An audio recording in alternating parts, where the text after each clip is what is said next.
you while you sleep, holding you, lost inside every breath you breathe. I don't wanna live a day without you, I just wanna be the one that makes you happy.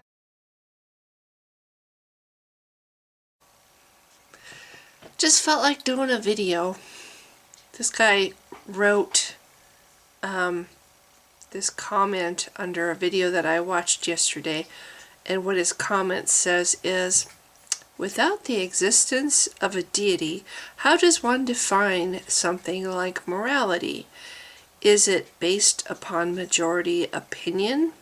If so, how is it that actions such as homosexuality and abortion is so often permitted on the atheist worldview? Yes, indeed. That comment has since been removed from that video. I don't even remember what I wrote back, but I was rather, well, I just pointed out that homosexuality isn't an action. It's something that you are. That's who you are. And the whole idea of permitting somebody to be themselves, permitting somebody who's born a certain way to be that way. I guess once upon a time, people who were born left-handed were forced to use their right hand, and I guess it caused all kinds of sociological, I don't know, psychological, that's it, psychological problems with those people that were forced to use their right hand when they were born left-handed. Permitting somebody to be what they were born to be. Are we going to take a bunch of men and I mean, I can't even come up with an analogy of that. It just blows my mind that somebody would even use that word, permit homosexuality. We're not even talking about gay marriage. We're talking about permitting somebody to be what they are. I'm sorry, you can't be homosexual. I don't care if you were born that way. You just can't be homosexual. If you don't have sex with the opposite gender, you can't ever have sex. Sorry. You can't ever love anybody because, you know, if you can't love somebody who's your opposite gender, I guess you just can't ever be in love with somebody and express it or know what it's like to feel closeness with somebody. And permitting abortion, that one too, permitting abortion, okay? And the what are we going to do if we don't permit abortion? Oh, we're just going to force women who are pregnant to have babies they don't want. Every time I think of that, I think of long rows of box stalls, you know, where they put brood mares that are expecting foals. Yeah, let's throw all these women who are pregnant and don't want to have babies in box stalls with padlocks on them and chuck hay in at them and force them against their will to have a baby. Let's treat our own species like fucking breeding stock. Let's rip from them their own humanity, their own human dignity, and treat them like they're property of the government. Oh, you can be a full thinking, independent human being when you're not pregnant, but the moment you're pregnant, you're the property of the government. Sorry. Anyway, I can't believe this guy would write something like that. And then he says that atheists, good for atheists. I'm glad to know that there's one more reason that I'm happy to be what I am. I wouldn't want to. Well, actually, when I was a Christian, I never thought like that. I never thought that some you know, whatever. If homosexuality is a sin, first of all, I don't think there's such a thing as sin. It's a man-made invention created to make religion necessary. So I guess there's really no point in going further with that thought. It's not a sin because there's no such thing as sin. It's a natural thing people are when they're, I was a tomboy when I was a kid. I still kind of am. I don't, to this day, I don't do my nails. I do in a blue moon, I'll do my nails, but I kind of tried that and it's not me. I like for example, I have lizards, the last couple days I've been working on the walk-in closet in my bird room, and I've turned it into a lizard room, the walk-in closet. I have my 2 iguana cages in there. But in addition to that, I've gone out, today I went out with my, with my little saw, saw, yeah. Went out with my saw because we had a tree fall down in the back area. It just fell down. They planted it too close to the condos, so the roots weren't very strong, and so it just fell down. And today I went out there and I cut the trunk. The fattest part of this trunk was like this. It wasn't like this huge tree. I cut the trunk into 3 sections and took all the lichen off of it and all the moss off of it and just basically cleaned up those sections and hauled them into my house. And the biggest one that was closest to the base of the trunk weighed a frickin' ton. I had to drag that piece, and probably 8 feet long, maybe 7 feet long. That was a big piece. But yeah, 3 big pieces of tree went up the stairs into the bird room and into that walk-in closet where I have them kind of leaning a little bit from the floor up to the top. That way, and if I close the door, if I get a full-size iguana cage, it's going to run me anywhere from $1,000 to $3,000. They're not cheap. And I've got 2 growing iguanas that are getting bigger and bigger and bigger. So now I have basically made the walk-in closet my lizard room. And if I close the door, I can let the lizards out. I can let one out at a time because I can't have them both out at the same time. They would fight. Rocky would win because she's more than twice as big as Gizmo.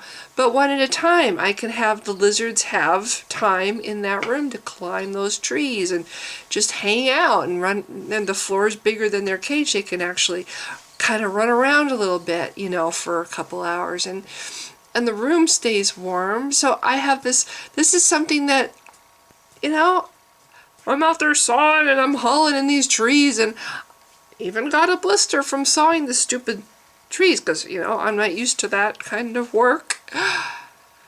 That's what I do, and I've been that way since I was a kid. I've been a tomboy. My dad used to take trips to farms to get dirt because he had a tree nursery, and I used to get to ride on he had an old Ford pickup, and the kind with the chains on either side of the bed, and I used to get to ride on the top of the dirt. He'd fill the back of the truck with this, dirt for his greenhouse or his nursery or whatever, and I get to ride on this dirt on the way back.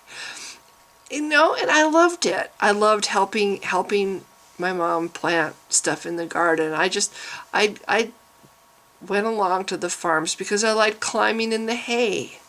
I was a tomboy. I didn't like dolls. I never had any dolls. I would sit out in the front with my brother. This is back when he was very small, and we actually got along, and we would play with his cars. We'd have little multi-level things with the cars, and we'd bring them down, and there would be tractors and dump trucks and cement mixers and all these different matchbox cars. Or we would sometimes play with his G.I. Joes, and back then the G.I. Joes were like 12 inches tall, and they had fabric clothing. So yeah, and my world of dolls was basically stuffed animals. I had, like girls might have dolls, I had stuffed animals, and each one of them had a name, and they had personalities, and that's what I played with. And I like to go out in the woods. I like to build forts in the out of sticks and stuff that I would find. I was a tomboy, and growing up, I always, if I could possibly wear jeans, that's what I wore. Still am to this day that way. I prefer jeans. I prefer casual. You know, I am not a girly girl. I've never been a girly girl. So, and maybe if I had been born beautiful, I would have worked hard to cultivate that, you know, because that would be like a strength of mine. But it's never been a strength of mine, so I never really felt the need to do that. It's like, whatever. Good. I'd rather play, and I always like to play with the boys. I've always preferred to run with the boys. Whatever, you know. So I was a tomboy. What if, and that's the way I was. That was my personality. That's who I was, and that was as part of me as everything. That was me. And what if they said, oh, it says here in the Bible that it's an abomination for girls to be, you know, masculine, to act this way? What if I was an abomination just for being who I was? What if some book said that I was an abomination just for being who I was? That's basically what somebody decided once upon a time, that, oh, this is an abomination. Let's put in our book that we're putting together, our book that's going to support our agenda, that, you know, gays are an abomination to God. Let's make it God's idea, you know, that gays should be killed for being gay. Oh, I'm sorry, Diane, I know you're a tomboy. Well, we're going to arrest you for being a tomboy, and we're going to give you 200 lashes, and if you survive that, we're going to execute you. I just saw a video, and it was just called, what was it called? Shoot. I can't remember now. Islam? I think it might have been called Islam. It was just one word, and it was a story about two young boys. One was 14 and one was 16, and they were arrested in their country, and their crime, they were homosexuals. And they were imprisoned, and they were flogged, like, between the two of them, it was like 224 times, and they ultimately were executed for being homosexuals. I think that's wrong. I think, obviously, it's wrong. So yeah, permitting somebody to be who they are, telling me, I mean, I can't even imagine if someone had come up to me and said, you can't be a tomboy anymore. That's just because this book here says it's an abomination. So you have to be something else. And if you try to keep being the way you are, we're gonna arrest you. We're gonna put you through some serious psychological treatment to fix you, because we think you're broken because you like to play with cars, and you know, your favorite thing is getting dirty. Anyway, so this guy's note just really pissed me off, and the whole abortion thing is just don't even go there. I'm sorry, but the moment you take a woman's right to choose away, you are saying that half the population of the planet are breeding stock, and that's wrong. So anyway, this was not what my video was going to be about. My video I had in mind at the very start was the thing that I don't like about being an atheist, now that I am one, is when you're a Christian, you're assumed good. Until you show yourself to not be good, it's assumed that you're a good person if you're a Christian. Oh, you're a Christian. You know, this is a good person. They're a Christian.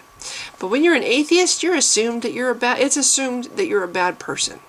It's like, one of the first things I noticed when I became an atheist was suddenly it's all about showing everybody that I'm not a Satan worshiper, an evil person, or you know, it's like I'm constantly having to defend my own goodness, constantly having to defend the fact that I can be good. You know, I'm in defense mode all the time. I'm an atheist, but I'm still good. I'm still a nice person. I still care. I still have compassion. I still love. I'm tired of having to defend myself all the time just because I don't believe in God. Now I feel like I'm always having to say, well, I can be good too, even though I don't believe in God. I shouldn't even have to say that. That shouldn't be something I have to constantly tell people. Well, I'm an atheist, but, I'm a good person. I shouldn't have to be that way. I shouldn't have to feel like I have something to prove just because I'm not a Christian. I can, believe it or not, I can still be a good person, and I get tired of that. It's exhausting after a while. Christians don't have that. Christians don't ever, it's like you're just assumed to be a good person. Not when you're an atheist, not even. Other atheists know better. Other atheists, they don't judge you based on whether or not you believe in God. They judge you on who you are and what you have in your heart. But if I run across any people who are Christians, especially on YouTube or Facebook, who don't know me, it's like, oh my God, you're an atheist? God, horrible. Immediately you can just, the way people react. And it's like, they immediately assume that means you're a bad, horrible person, and it just gets so old. Yeah, but I'm not a bad person. I never actually say that, but that's how I feel. That's how I feel. It's like, I feel like, oh, great, now I have to show them that they're wrong about me. This look that they're giving me, or this thing that they're writing me, I'll pray for you. It's okay, it's not necessary. I'm wonderful just the way I am, and I'm happy just the way I am, and actually happier now than I've ever been in my whole life. Biggest step toward getting over depression for me was getting rid of the religion that was making me that way. It's like hardwired into me that I'm not good enough, because that's how the religion teaches you when you're growing up. You're anyway. So I don't want this video to get to be a great big huge video. This is just, I felt like making a video. I felt like saying some stuff, so I did. And now I'm going to bed because I start my new second job tomorrow, and hopefully that means soon I will see some relief in sight from the situation I currently am in. Scrambling to find ways to feed my animals. It kind of sucks. I hate being poor. So, anyway, if you've been watching, thanks. Bye-bye.